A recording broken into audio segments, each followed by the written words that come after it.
নমস্কার বন্ধুরা, ঋতুপর্ণা মণ্ডল কোজাগরি ব্লগে আপনাদের সকলকে স্বাগত জানাই। আজকে শ্রাবণ মাসের প্রথম সোমবার। তো আমি বিয়ের আগে থেকেই শিবের খুব পুজো টুজো করি। শিবের ঠাকুরকে জল ঢালা সমস্ত কিছু পুজো টুজোর প্রতি ভীষণ আমার ভালো লাগা আছে।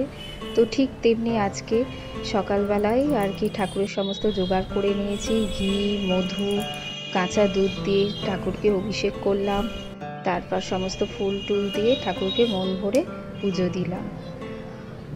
যেহেতু বাড়িতে থাকলে একরকম, আর কাজের সূত্রে যেহেতু আমার হাজব্যান্ডের আমরা বীরভূম থাকি, এখানে সব কিছুই একা একা। বাড়িতে থাকলে আরেকটু ভালোভাবে বড় করে জাঁকজমকভাবে প্রত্যেকটাই সোমবার পালতাম।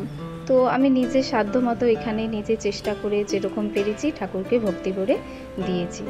আমি বাড়িতেও আমাদের শিব ঠাকুর রয়েছে, কিন্তু এইখানে এসে তো কেমন যেন একটা ফাঁকা ফাঁকা লাগছে, শুধু বজরংবলীর একটা মূর্তি ছিল। তো সেই জন্যে তো আজকে নিরামিষ রান্না করেছি, এটা ডাল আর হচ্ছে সয়াবিনের তরকারি। ব্যাস, আজকের দিনটা এইভাবেই কাটালাম। আজকের জন্য এইটুখানি ভিডিও রইল।